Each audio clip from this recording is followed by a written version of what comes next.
Em relação ao feminino, já não se trata tanto da resistência e da resiliência e do poder de enfrentar o sofrimento e transformá-lo em gasolina, mas em relação ao feminino, trata-se de a chama à chuva. Trata-se de, nas pessoas, fazer nascer o sentido do sagrado. 50% do sofrimento de um ser humano desaparece se ele recuperar o sentido do sagrado. Nós não estamos a falar do discurso do sagrado. Nós não estamos a falar de andar, de explorar o sagrado de uma forma mental, nem emocional. O melhor que a psique feminina espiritualizada faz pelo outro é despertar no outro o sentido do sagrado.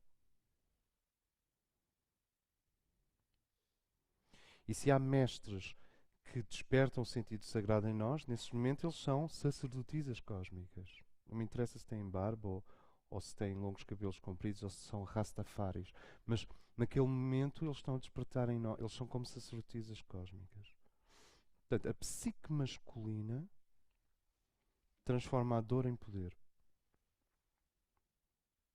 Vocês têm isso no Aragorn, no Senhor dos Anéis. O seu mundo está em perigo. Uma sombra imensa. Não me interessa psicanalizar a Terra-média neste momento, mas uma sombra imensa, porque os ogres, no fundo, é a sombra dos hobbits, aquilo é tudo a mesma coisa. Mas uma sombra imensa levanta-se no horizonte. As forças estão-se a posicionar. Lembrem-se que O Senhor dos Anéis foi escrito poucos anos antes da Segunda Guerra Mundial. As forças estão-se a posicionar. Um demiurgo local, apesar do paradoxo, um demiurgo local, o Sauron, levanta-se sobre a pirâmide das forças e energias da Terra-média e vampiriza aquele ecossistema psíquico e toma conta de pessoas e lugares e corações e comportamentos. É um réptil. E,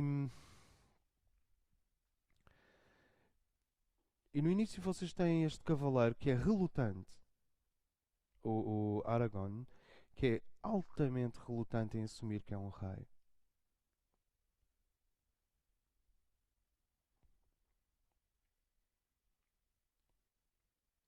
É uma das grandes crises do masculino, é a rejeição da espada.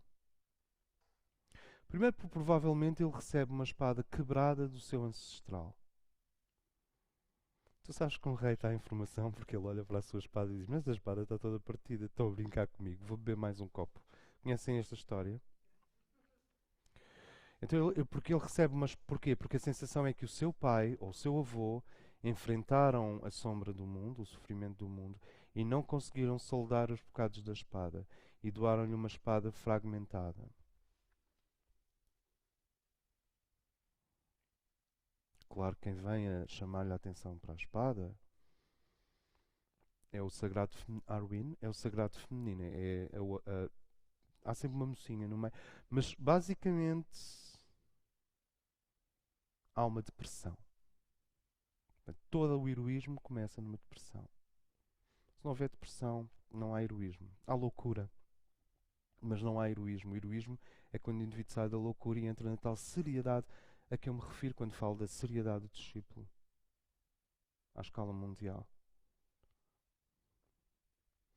E perante essa fragmentação da espada, e quando nós mais tarde, com certeza, quando estudarmos o Senhor dos Anéis, vamos entrar nisso a fundo, mas perante essa fragmentação, a fragmentação da espada, a tendência dos homens e jovens e anciões, inclusive no nosso tempo, é demitirem-se do trabalho heróico de ser homem.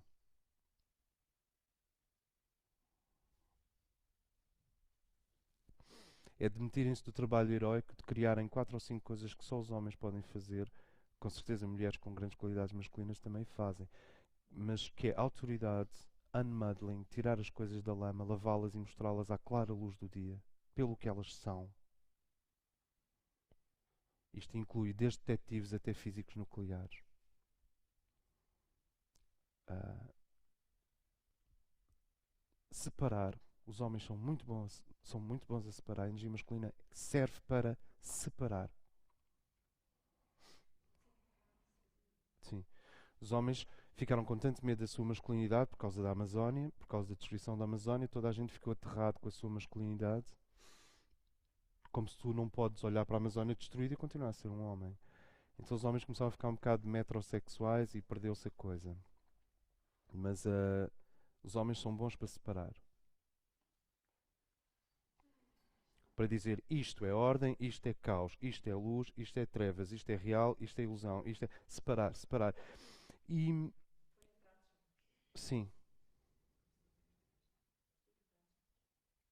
e pontos nos is e coisas assim do género.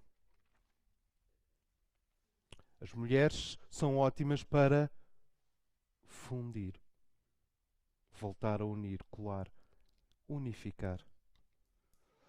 Ou seja, imagina o problema se não há equilíbrio entre o masculino, sagrado, separamos tanto que às tantas já estamos a mutilar a realidade. Ou só temos o feminino sagrado, quer dizer, fundimos tanto que às tantas voltamos à sopa primordial. Ou seja, o excesso do masculino sempre leva-nos para uma pixelização da realidade, até que nada é coisa nenhuma, porque está tudo fragmentado. O excesso do feminino leva-nos a uma liquefação de fundo, em que se perdem todas as qualidades e características, em nome de um Eros que é cada vez mais obscuro. Ok, isto não interessa. Isto são... Vocês veem no Aragorn o problema da assunção da tarefa. A relutância em retornar à espada, a relutância em retornar à herança quebrada do pai, a relutância de assumir o seu lugar na grande máquina de energia. E com o feminino, a desistência do feminino é a tentação de guardar o sagrado dentro do peito e deixar de o projetar. Se o homem diz eu não sou um rei, o feminino diria, a depressão feminina diria eu não sou uma sacerdotisa, e desistindo retorna à sua passividade infantil. Não sei se isto faz sentido para vocês. E a seriedade do discípulo, a sua eletricidade, vem do facto, e nós estamos a ser trabalhados para isso, nós estamos a ser preparados para isso, vem do facto de nós, e isto é independente dos comportamentos íntimos de cada pessoa, isso é outro, não quero saber disso. A, a seriedade do discípulo vem do facto de que eles e elas estão a ser preparados para lidar com o problema mundial. E um discípulo, por definição, é um indivíduo que sabe sofrer. Isto é, sabe transformar o sofrimento em luz. Dito desta maneira, parece uma coisa de fim de semana. Estive numa workshop com a Dorothy McLaren e ela ensinou-nos a transformar o sofrimento em luz. Claro, e depois quarta-feira a seguir já está tudo nas trevas outra vez. Isto é uma coisa escavatória, é um digging, dig. É uma coisa lenta de escavação, arrastada.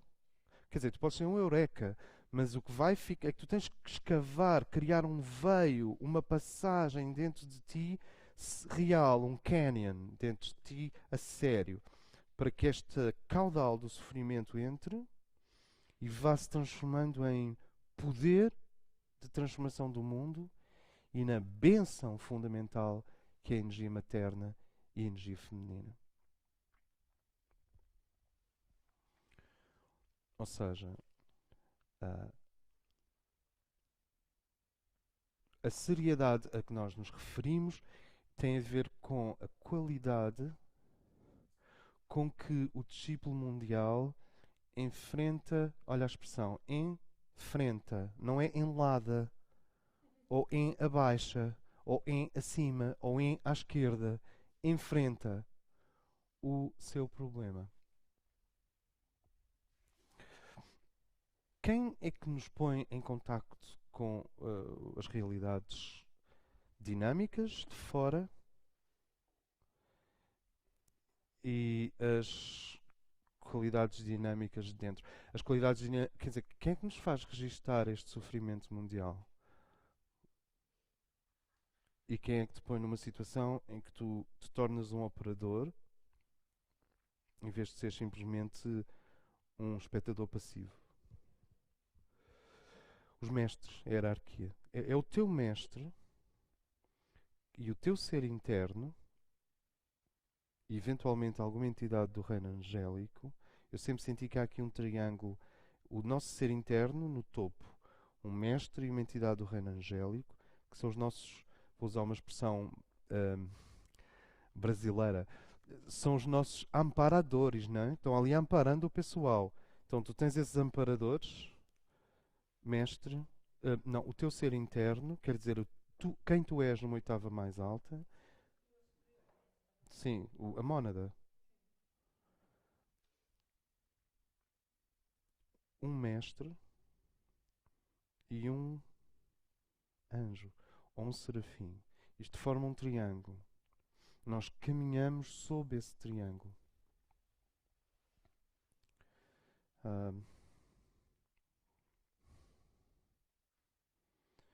e à medida que a luz aumenta, o que em nós não está bem, não está pronto, vai se tornando crítico. Quer dizer, aquilo que o homem comum leva 5 vidas para resolver porque não vê, porque está distante, porque não tem textura, porque não tem grão, porque não é tangível, o discípulo leva com o seu inferno assim, numa bandeja. Está aqui.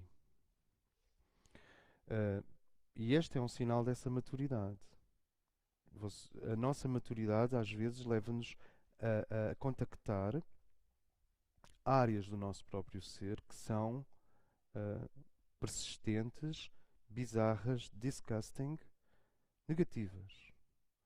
Porque se o indivíduo está a sério perante o problema mundial, ele tem esses três polos, o seu ser interno, o eu superior e a mónada, fundamentalmente, um anjo e um mestre. E eles vão aumentando a voltagem gradualmente. Há um momento em o que tu podias fazer com um pé em cada canoa está feito. Quer dizer, mantendo um pé na luz e um pé no mais ou menos. Está feito. Os seres humanos, em geral, vivem numa tapeçaria de luz e trevas. Uma mistura. Vivem numa tapeçaria de energias luminosas que vêm do alto, são arquetípicas e não são marcadas por karma. Sabem que a luz nunca tem karma, por isso é que se chama luz. E essas energias vêm do alto na tua direção, e isso é combinado com energias, perdão, forças que vêm de baixo e que são altamente marcadas pelo passado e pelo karma. Isto vai formando uma tapeçaria da maçonaria. Também, também, também, também. Isto vai formando uma tapeçaria. E os seres humanos movem-se nesta tapeçaria de uma maneira geral. Até que há um momento em que este triângulo, o teu ser interno, o teu mestre, o teu serafim, começam a afastar as canoas. E há um momento em que tu não podes ter um pé mais em cada canoa, porque há um momento em que simplesmente, não sei, tens uma cãibra. Hum, eles começam a afastar as canoas e tu tens mesmo que dar um salto para a canoa da direita. Eu digo da direita porque vocês estão numa escola de direita. Também há da esquerda, mas eu não iria por aí. Então, elas vão se afastando e o indivíduo tem que dizer: eu já não posso andar com um pé em cada canoa. Não consigo. É gradual, o processo é gradual. E o que eles registram mesmo é a nossa intenção. O que nós conseguimos fazer ou não conseguimos fazer raramente é registado pela hierarquia. O que é registado é a intenção, a motivação, a qualidade da atitude.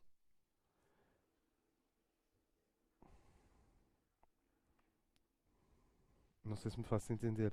Porque a hierarquia não é Mitsubishi, a hierarquia não é BMW, a hierarquia não quer saber dos resultados. A hierarquia quer saber da qualidade da nossa intenção. É claro que se tu aqui embaixo conseguires inverter e pensar, bom, se eles cuidam da qualidade da minha intenção, então agora vou-me concentrar nos resultados. Isso é um processo teu, aqui embaixo. Mas do ponto de vista do sagrado, o que conta é a intenção, é a motivação. Por exemplo, eu não tenho a certeza se me estou a conseguir fazer entender completamente. Por exemplo, neste encontro. Então, a eficiência pode ser um problema meu, mas a minha intenção ao fazer isto pode ser. A nossa intenção ao desenvolver a Air School pode ser 15 intenções diferentes. E isso é que fica registado lá. A pureza.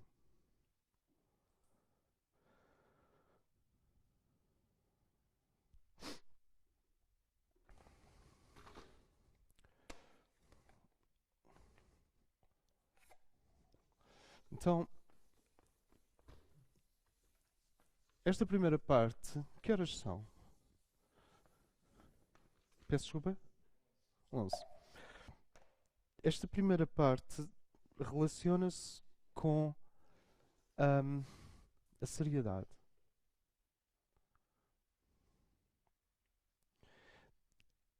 Quando nós dizemos seriedade, uma pessoa pode ficar um bocado impressionada pelos modelos de seriedade que existem, como por exemplo vestir de uma forma clássica, falar de uma maneira formal, manter uma distância higiênica. ahm, e há mais 5 ou 6 modelos de seriedade. Não roubar. Mas realmente não tem a ver com isso. A seriedade que nós nos referimos tem a ver com a qualidade com que um ser recebe o sofrimento do mundo. Eu estou a dizer isto porque é assim. Esta história da Turquia é muito estranha e eu não posso garantir que até setembro, outubro, não vá. A situação não fique muito obscura no planeta. Muito obscura. Porque enquanto vem pelo telejornal, tudo bem, porque tem o vidro à frente. Agora, e quando já não tem vidro? Sem querer atemorizar ninguém, mas eu raramente falo do futuro e raramente falo de. Então, previsões, zero. Eu tenho alergia a previsões. E datas, então, nem pensar. Mas. hum, Alguém está a perder a paciência com a nossa liberdade e com a nossa autonomia e com a nossa hum, energia. No outro dia eu pus no Facebook uma coisa que diz Don't mess with humanity. E as pessoas julgavam que essa mensagem é para a humanidade. Não, Don't mess with humanity, a mensagem não é para a humanidade. É para os que não são humanidade e estão a perder a paciência connosco. E estão a acelerar certos processos de controle mundial. E estão a acelerar certos cenários. Nós com certeza que vamos estudá-los, são 5 ou 6 cenários. Uhum.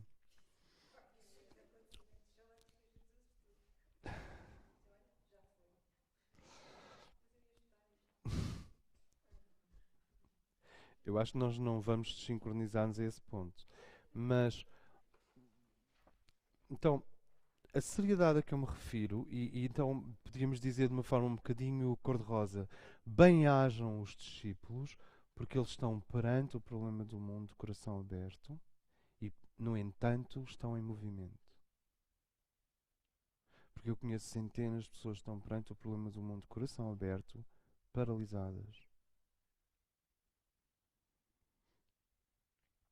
Então esta é a primeira coisa que vem hoje, e vem já de há umas horas para cá.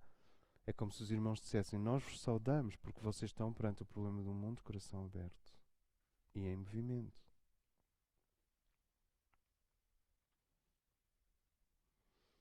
As vidas pessoais vão ficando um pouco de parte, as vidas. ahm, Quer dizer, como eu disse, o discípulo é um ser que aprende do mel a tirar assim o que ele necessita para se manter em equilíbrio, mas a grande revolução acontece quando tu deixas de. Tu deixas de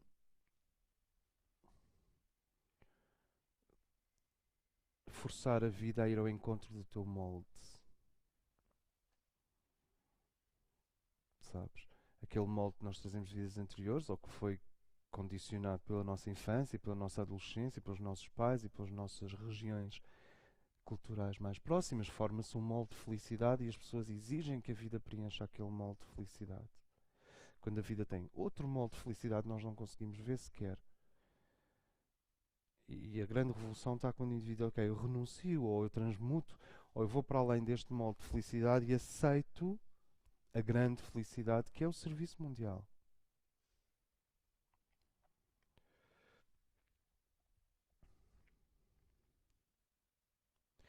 Tudo isto está relacionado com o problema do crescimento e com a dificuldade de fazer nascer.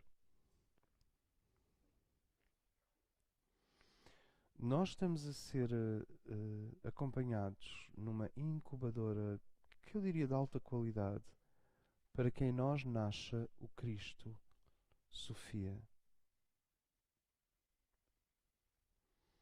Os indivíduos que têm um corpo masculino, físico, provavelmente irão manifestar a chama crística com a qualidade de unificação de Sofia. E os indivíduos que têm um corpo feminino provavelmente irão manifestar a unidade de Sofia, aquilo a que se chama a unidade do Espírito Santo, que é uma expressão da Igreja Católica. Provavelmente irão manifestar a unidade de Sofia com a pulsão crística no centro. Nós estamos numa incubadora que visa o nascimento do Cristo e de Sofia em nós. Vocês não esperem mais nada desta vida. Não esperem mais nada desta vida. O que a vida depois traz está ótimo, mas não esperem. O nível de otimização entre a consciência e os corpos e o real, para nós, é não esperar mais nada nesta vida do que essa eclosão de Cristo Sofia na totalidade dos nossos chakras, que vai unificando os chakras. Por isso a expressão unidade do Espírito Santo. É porque quando o Espírito Santo é pleno em ti, tu não tens mais 7 chakras, tens um. Isso é que é a unidade do Espírito Santo. Todos os níveis psicológicos estão fundidos num só. Isso é que é a unidade do Espírito Santo. Vocês não esperem mais nada nesta vida do que a terceira iniciação para a quarta iniciação. Esse é o nosso amor, é a nossa paixão, é o meu. Eu não sou um indivíduo que avança. Eu falando, não é do André, porque o André. Mas é assim, se calhar. Eu não sou um indivíduo que avança em linha reta. Já tentei. Não. Então, mas também não sou labiríntico. Uma pessoa vai serpenteando, mas à distância, sabem que uma serpente à distância parece uma linha reta. Mas depois fores lá ver ao pé, aquilo faz muitas curvas. Eu não tenho problemas com curvas. Então, tu vais serpenteando, mas um indivíduo, Tu tens de aprender a respeitar todos estes processos psicológicos e afetivos, e emocionais e íntimos e tudo mais, sem te orgulhares deles. Sem dizer assim, ah não, eu sou muito humano, muito terreno, errar é humano, eu adoro os meus processos psicológicos, eu integro tudo, aceito tudo, e porque o indivíduo está com um orgulho enorme por errar todos os dias, porque aceita tanto que afunda-se na aceitação. Eu sei que isto não é o discurso normal.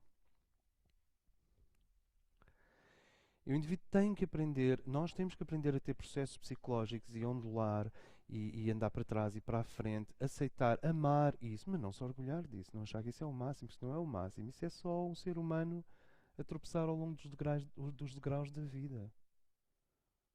Sentem o que quer dizer? E o contrário já está referido quando nós dissemos que o indivíduo precisa deixar de se impressionar com o seu narcisismo espiritual ou com o narcisismo espiritual dos outros. Na verdade, tu sabes que o ego está a ficar para trás, porque todo o narcisismo é bem-vindo. O mais possível. Sabes, quando toda a gente é narcísica, fica igual a zero. Não sei se me faço entender. Em vez de estás a martelar o ego outra vez para dentro da toca, puxas isso tudo cá para fora. E depois logo vemos como é que o ego se comporta ao meio-dia. Com a luz mesmo a bater-lhe em cima. Ok. Então, tudo isto se prende com o problema de nascer. Nós estamos a ser aninhados numa incubadora, como uma ninhada. Isto é perigosíssimo. Nós estamos a ser aninhados numa incubadora, nós estamos a ser colocados sob um calor, que é o calor de Cristo. E é o calor de Sofia.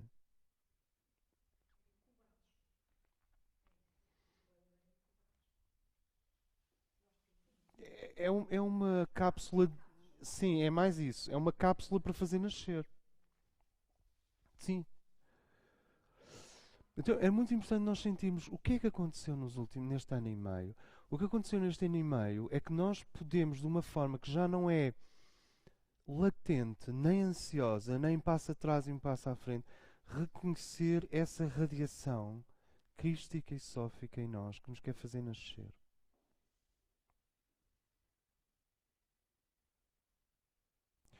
Porque uma escola de aprofundamento espiritual que visa as iniciações deve prover ao indivíduo em total liberdade, porque tu estimulas a luz do outro, mas não mexes no movimento do outro. Nem na liberdade dele, não, só estimulas a luz. Se é que estimulas alguma coisa. Então, o que é que tem sido este ano e meio? É este processo de colocar-nos nesse ângulo que é tão delicado de aceitar nascer e deixar que o calor de Cristo e o amor de Sofia, podia ser o contrário, o amor de Cristo e o calor de Sofia, deixar que isto atue sobre os nossos núcleos mais íntimos. Quer dizer, uma pessoa saber estas glândulas, estas 7 constelações glandulares, pineal, hipófise, tiroide, timo, rins, pâncreas, gónadas, suprarrenal, thank you, gónadas, não sei se há glândulas na planta dos pés, ovários, uma pessoa, ovários, próstata, ovários, são glândulas.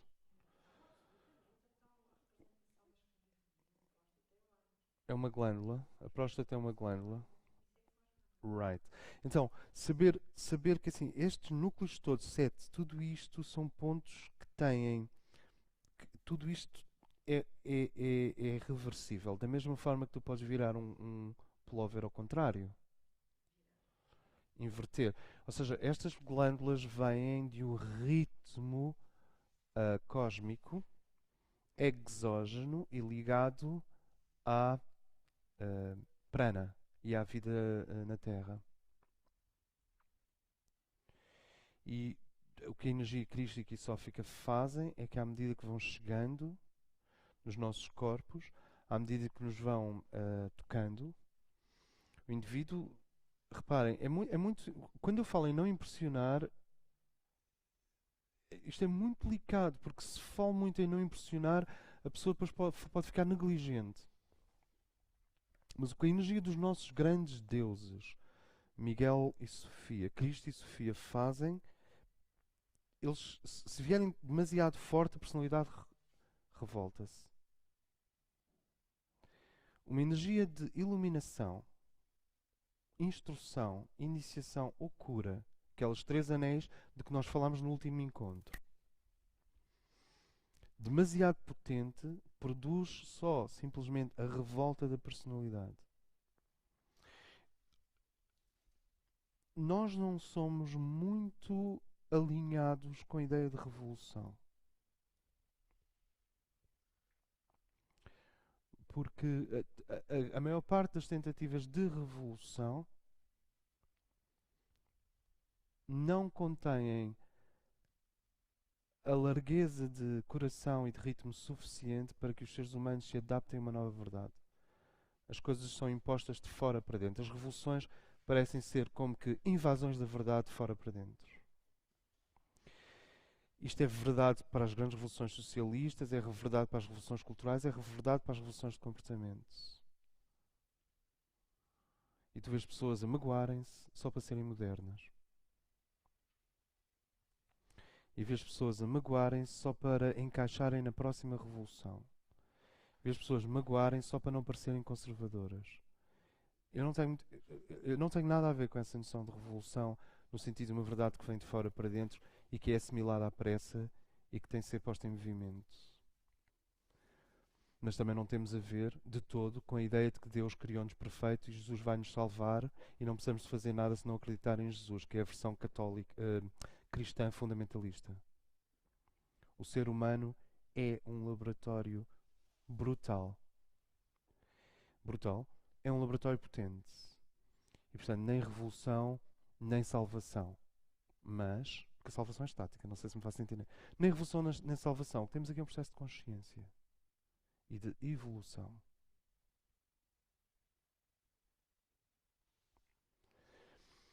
E o que, ok, e o que Nosso Senhor Jesus Cristo e Nossa Senhora Sofia fazem, porque são amplexos conscientes, infinitamente conscientes à nossa volta, eles nunca vão de lado nenhum. Nunca vai haver a segunda vinda de Cristo, porque ele está no espaço onde a Terra existe. O que há é uma segunda aparente vinda de Cristo. Assim como a vinda de Cristo há 2000 anos foi a primeira aparente vinda de Cristo, porque ele já cá estava, porque ele é o intelecto universal dentro do qual nós existimos, exatamente como São Paulo disse. São sempre vindas aparentes. O homem está cá o tempo todo. E a mulher está cá o tempo todo. Estes filhos de Deus. E então, o que eles fazem, se vierem demasiado rápido, toda a personalidade se revolta. Então o que eles fazem é este processo encantatório de rendição, surrender, em que eles vão se aproximando. Vocês imaginam a demagogia que está implícita na frase abre o teu coração a Jesus? A demagogia que está implícita, basta abrir o coração a Deus, basta abrir o coração a Jesus, abre o teu coração. Isso é demagógico, porque isso implica, se for feito assim de uma forma tout court, pode projetar um sentimento de culpa enorme no outro, que o outro diz assim, mas eu não sou capaz de abrir o meu coração a Jesus, e o que é que eu faço agora? Vou para o inferno ou vou para um armazém? É demagógico, é abusivo. Um instrutor, e vocês estão a ser preparados para ser instrutores, não? Um instrutor é, antes de mais nada, pai e mãe. Até pode pai e mãe. Para tu seres pai e mãe, tu tens de dizer as coisas com amor e com uma profunda compreensão do ritmo do outro ser. Sem que, por isso, deixe de estar lá por trás o violento vulcão do primeiro raio. Ou seja, tu dizes assim, não, tu vais abrindo o coração na proporção em que é possível para receberes Cristo, para receberes Sofia. Tu vais abrindo, deixa o cotidiano fazer o seu trabalho, deixa o tempo fazer. Mas, entretanto, lá atrás estás a irradiar uma energia, tipo, isto já devia ter sido amanhã. Estás a dizer, isto é para ontem, ou isto é para anteontem, ou isto já devia ter sido. Mas cá fora vais dizer, não, calma, está tudo. Mas as pessoas começam a habituar-se. Eu com este aqui não dá para brincar. Este aqui já não dá para brincar. Porque o que esses deuses fazem, à medida que eles vão descendo sobre o ser humano, é focalizar com a energia do Logos, eles são Logos, ahm, as glândulas, e invertem a natureza das glândulas. Elas passam de estar viradas para o diurno, no pior sentido do termo, abaixo do Sol, para a ilusão cósmica, para a maia cósmica, e para o campo psíquico que é totalmente manipulado pelo demiurgo e os arcontes, pelo demiurgo e os overlords, e as nossas glândulas, enquanto estão eletromagneticamente viradas para fora, elas estimulam os overlords, a nossa energia glandular vai para os overlords, o nosso sofrimento vai para os overlords, a nossa sexualidade vai para os overlords, a nossa mente, o nosso psiquismo, o nosso sofrimento, a nossa combustão, a nossa vida, enquanto as glândulas estiverem exotericamente viradas para fora, quer dizer que estiverem eletromagneticamente ancoradas na grande entidade solar, eu não estou a falar no Sol como um Deus que nós atravessamos, porque isso é de facto. É um pequeno Deus menor a caminho do Deus infinito. Não estou a falar do Sol como Ra. Estou a falar do Sol como tampão que favorece a ação do demiurgo, a ação do. Isto está bem gnóstico hoje. E a ação dos arcontes, dos archons, dos overlords. São os senhores da mente. São senhores que em evoluções anteriores se recusaram a ascender para o plano causal e para o plano espiritual e ficaram retidos em planos da mente. Não é da mente universal, da mente planetária. Ou de mentes de constelação. Campos mentais de constelação. Não são os anjos caídos nem os vigilantes, são os que estão por trás desses. Sim, as referências são Pistis Sofia, os manuscritos do Mar Morto, etc. Mas não só, não só. Os taoístas também têm lá as referências e o budismo também, não? Estes overlords retêm, enquanto as nossas glândulas são estritamente viradas para fora, exotericamente. Isto não se pode dizer a um jovem. Porque isto é dizer a um jovem não vivas porque estás a alimentar os overlords. Não se pode dizer a um jovem. Felizmente o João Miguel tem 756 anos e pode ouvir estas coisas. Mas de uma maneira tu não podes andar a dizer isto assim às pessoas. O João Miguel não tem problema, mas to- todos os lusos chineses têm mais de 1500 anos. Não há. Agora, nesta encarnação, eu não estou a dizer nas outras.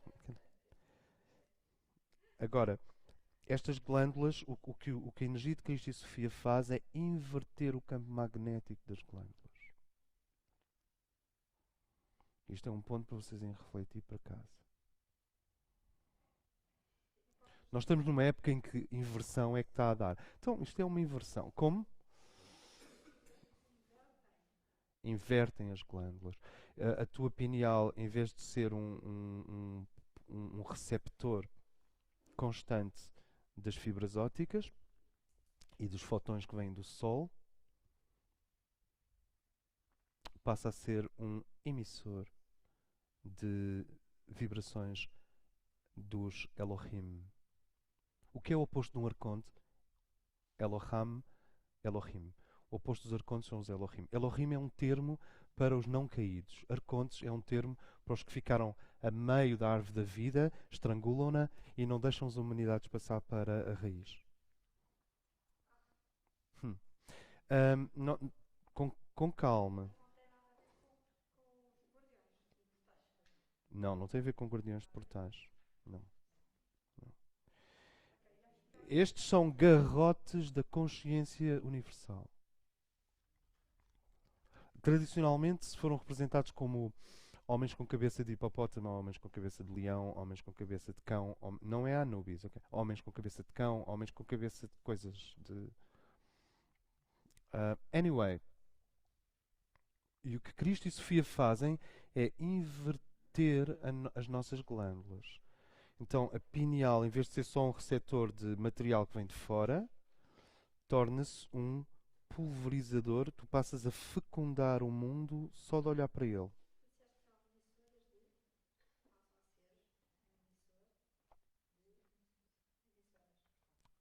Emissoras de vibrações do Elohim. E, e a tiroide deixa de estar ao serviço de ideias que vêm de fora e torna-se expressão da ideia fundamental que a luz da tua alma é. E assim sucessivamente. Ou seja, tu deixas de ser um crucificado, que são as glândulas exotericamente vibrando para fora e, portanto, prisioneiras. Elas têm que sempre vibrar para o ser interno, porque senão tu morres. Mas a grande parte do controle dos arcontes não é só mental, nem psíquico, nem genético. É fundamentalmente também glandular.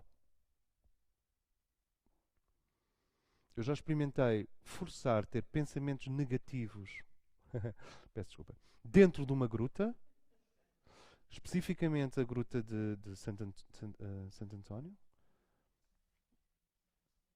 em Fátima, na zona de Fátima, na Serra de Miradouro, e ao fim de meia hora tu estás dentro de uma gruta, tu tentas ter um pensamento negativo, não vem. Como é que é possível? Estás ali quieto, porque como vocês sabem, o que é que ao fim de meia hora, o nosso corpo começa a descarregar o magnetismo externo e as vibrações externas ao fim de 20 minutos, de isolado. Têm pensamentos negativos sempre que vêm cá para fora. E mas não, mas o que acontece.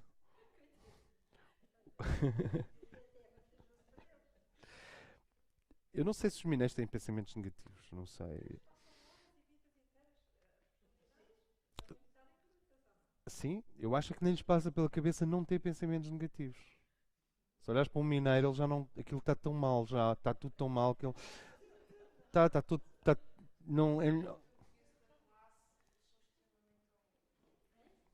são alegres e bem dispostos. Eu não conheço a classe dos mineiros. Sim.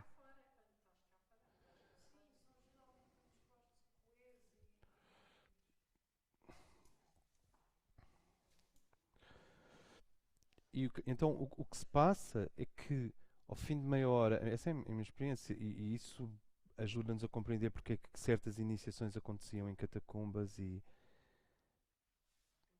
dentro das pirâmides, em poços iniciáticos, em campos onde uma grande quantidade de uma massa mineral, geralmente granito, interrompe o campo magnético terrestre.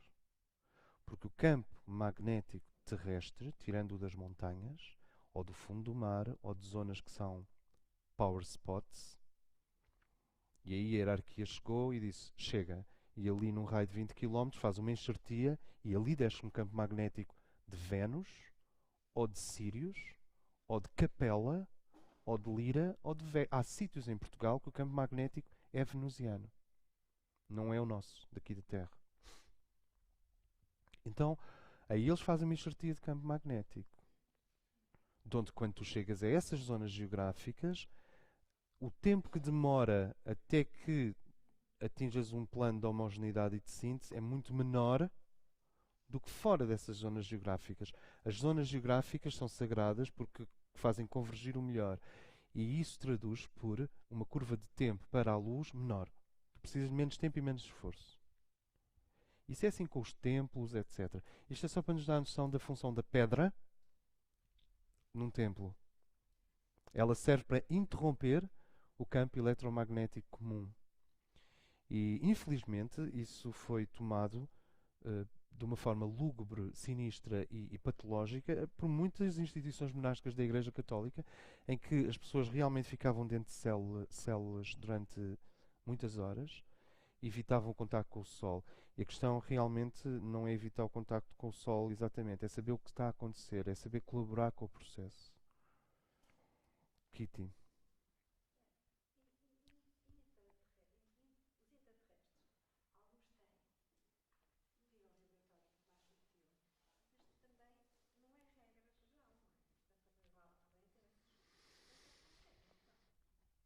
várias classes daquilo que se chama intraterreno. A expressão é vaga.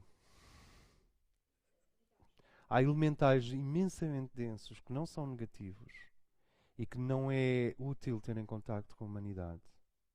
São elementais ligados às placas minerais ou à lava e a coisas muito densas na Terra, mas não são negativos, são telúricos. Só que estão numa vibração muito abaixo da nossa, extremamente abaixo da nossa, gravítica e poderosamente sólida, mas não são negativos. Depois há bases de forças negativas no interior da Terra. Porque eles estão constantemente em contacto extraterrestre com outras frotas negativas para fora da Terra. Sim, com observadores fora da Terra que não são positivos. Exatamente. Sim. Além disso, o facto de estarem dentro da Terra não significa que não interrompam a ação do mineral. O mineral interrompe a ação do campo eletromagnético, mas eles têm como interromper a ação do mineral. Então volta a ser igual ou pior. E depois há um conjunto de civilizações internas da Terra em relação ao qual o nome intraterreno já não é válido. Interno não é intraterreno. Por exemplo, Lis não é exatamente uma cidade intraterrena, é uma cidade interna. É outra dimensão que oscila entre a superfície e profundidade da Terra e que não está topograficamente fixa. Depois nós vamos ver isso. O que Sofia e Cristo fazem quando vêm é inverter as nossas glândulas. Elas passam de uma vibração que estimula, favorece e confirma o campo eletromagnético da Terra e, portanto, fortalece a nossa prisão e fortalece os arcontes que usam a nossa prisão como uma quinta. E o que eles fazem é inverter as nossas glândulas.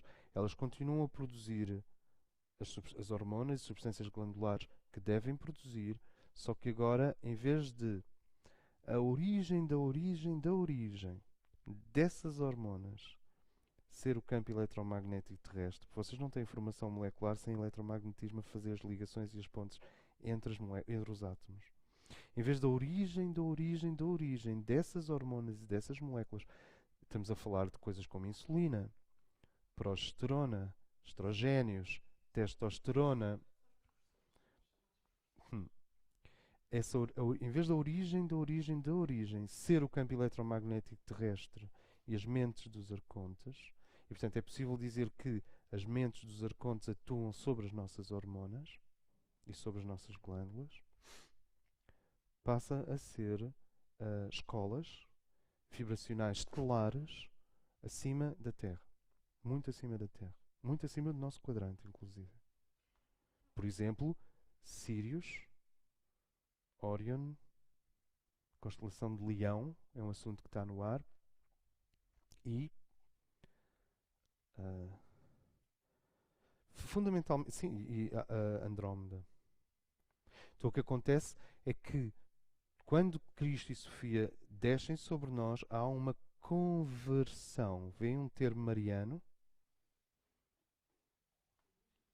uma conversão das glândulas, em que elas passam de ser recicladores uh, da energia dos arcontes que está impregnada no campo terrestre e tornam-se espelhos e emissores de frequências e de níveis de realidade que não estão colonizados pelo demiurgo nem pelas forças nem por essas forças, digamos, por esses pseudo-criadores ou por esses falsos deuses, se vocês preferirem. Ora, como vocês imaginam, quando um campo modelador se aproxima de um ser humano com tanta potência e com tanta pureza, nós temos uma reação e essa reação é um compósito. É complexa. Ela tem uma parte que é nossa, bioquimicamente nossa. A reação, o rejeitar. E tem uma parte que vem desses poderes que já estão instalados nos nossos corpos, ok? Isto é aceitável? Daí que a seriedade do discípulo a que nós nos referimos há bocado tem a ver com não se impressionar com as suas próprias reações e não se demitir delas ao mesmo tempo.